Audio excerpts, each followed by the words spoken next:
Hi guys, welcome to Classic Sitcoms Facts and Trivia. Appreciate you being here. Before we get started, I ask you to please subscribe and please share these out. Thank you very much. Today's video is on some facts that you may not know about All in the Family. Let's go. The show is based on a British sitcom. Norman Lear bought the rights to Death Till Death Do Us Part in the late 1960s after reading about the BBC series, which ran for 10 years beginning in 65 in Variety. Alf Garnett, Warren Mitchell, was a working class conservative who lived in London's East Side with his wife, daughter, and liberal layabout Liverpoolian son-in-law.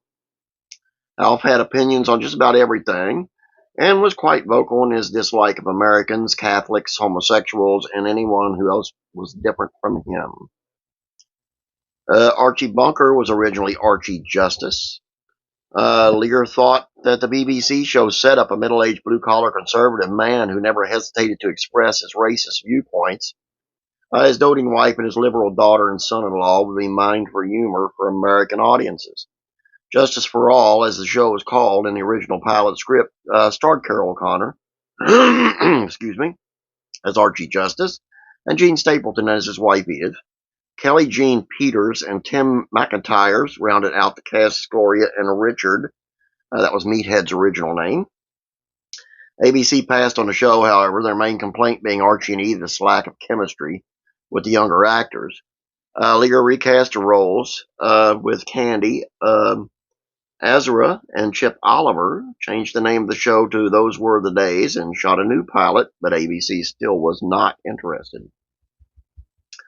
CBS's Rural Purge helped All in the Family to finally get on the air.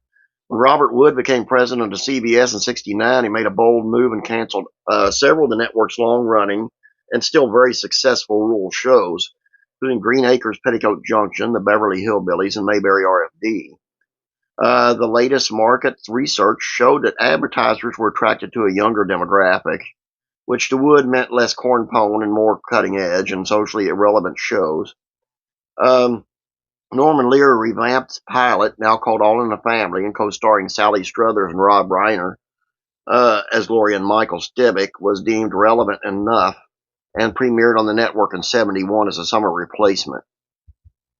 Much of Archie Bunker was based on Norman Lear's father. Herman Lear frequently told his son that he was the laziest white kid I've ever seen and called him Meathead. He also referred to his wife as Dingbat and told her to stifle in an affectionate way. King Lear, as he was known to his family, also had a living room chair reserved for his use only. And the reason that the characters are not only All in the Family, but all other Norman Lear productions seem to be constantly shouting is because the entire Lear family always seemed to be constantly shouting. Mickey Rooney turned down the role of Archie. When Norman Lear pitched the series to Rooney, he only got as far as describing Archie as a bigot who uses words like spade before Mickey interrupted him. Norm said the actor was a penchant for shortening names.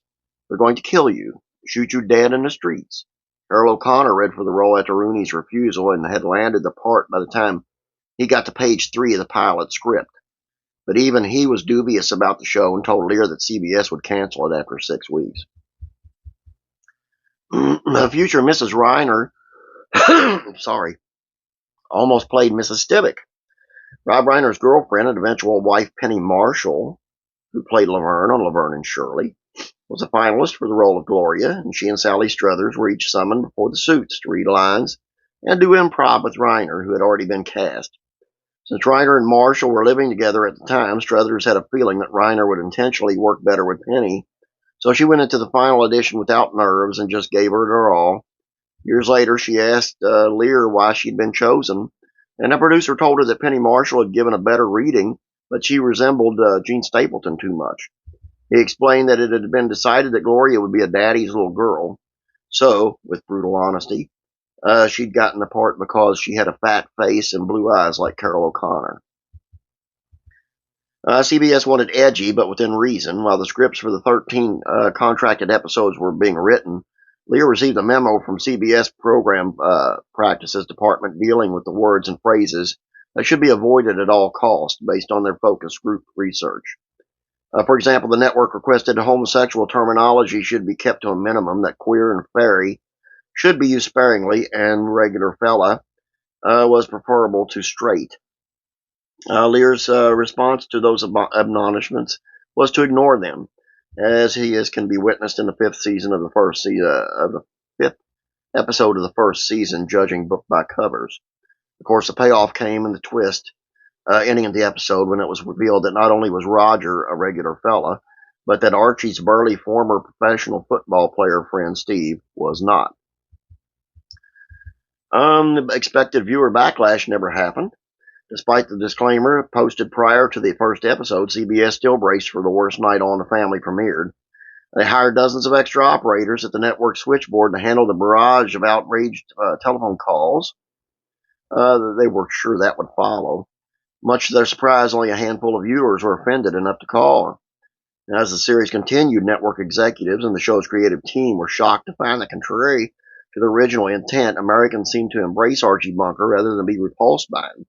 Archie Bunker for President bumper stickers and campaign buttons were all the rage, and a paperback called The Wit and Wisdom of Archie Bunker became a bestseller. Carol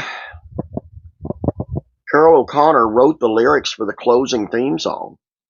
Roger Kellaway wrote the instrumental Remembering You, played over the closing credits of All in the Family after the first season ended. O'Connor approached Kellaway and asked if he'd mind if O'Connor, wrote some lyrics to go with the music. Kellaway agreed, and even though the lyrics are never heard, O'Connor received a co-writing credit and royalties for the tune. In case you're curious about the lyrics, you can look up a video of him singing it on the Flip Wilson show.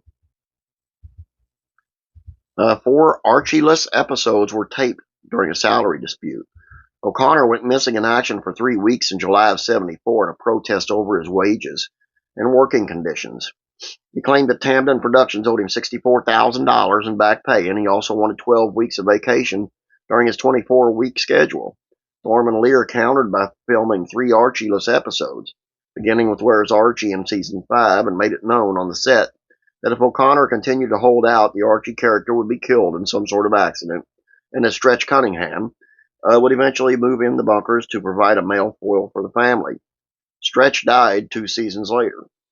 Cromwell told the New York Post that O'Connor had asked for to be written out of the series because I was getting too many laughs. Actually, it did me a great favor because I might have ended up as another Fonzie, an actor totally identified with one character. Sally Struthers also had contract issues.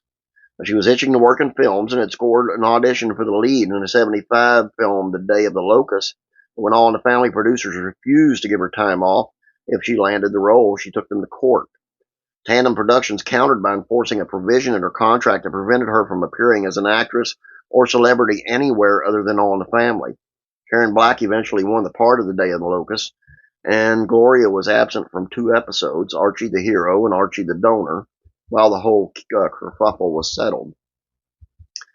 The show once featured full frontal male nudity. All in the Family shattered another taboo in '76 when full frontal male nudity was shown for the first time on American network television. Now, of course, the male in question was 3-week-old baby Joey, and the nudity was both tasteful and filmed and germane to the plot. Later that year, Ideal released an official Archie Bunker grandson Joey Stivic doll that was physically correct. The famous sock and shoe debate was based on real-life incident. Reiner stated in an interview that O'Connor happened to drop by his dressing room one day while he was getting dressed. Reiner's habit is to put a sock and a shoe on his foot before dressing the other foot. O'Connor was nonplussed and proceeded to lecture Reiner on the correct way to don footwear. Reiner related this incident to the writers, who included it in the scene Gloria Sings the Blues. A very funny part, too. Last but not least, Sammy Davis Jr. caused the longest laugh recorded on the series. O'Connor and Sammy Davis Jr. were good friends in real life, and All in the Family was Davis' favorite TV show. So at his request, a guest spot was arranged for him in seasons 2, Sammy's Visit. The kiss at the end was O'Connor's idea, and the audience reaction was the longest and loudest laugh in the history of the series. And that's all I got for you today. I know it's kind of long. I'm sorry. But On the Family, like, it's in my top five. I love it. Although I do have issues with it always being the conservative Republican who is that awful racist and, just, but they made Archie, the bigotry around him, look so stupid and look so over the top. That's what made it funny, because nobody really believed he could be that way. And by the end of the series, he wasn't. Oh, anyway, it's just me nitpicking. That's all I got for you. Have a great day. Don't forget the Beverly Hillbillies facts and trivia. Link in the description below. God bless. I'll be praying for you.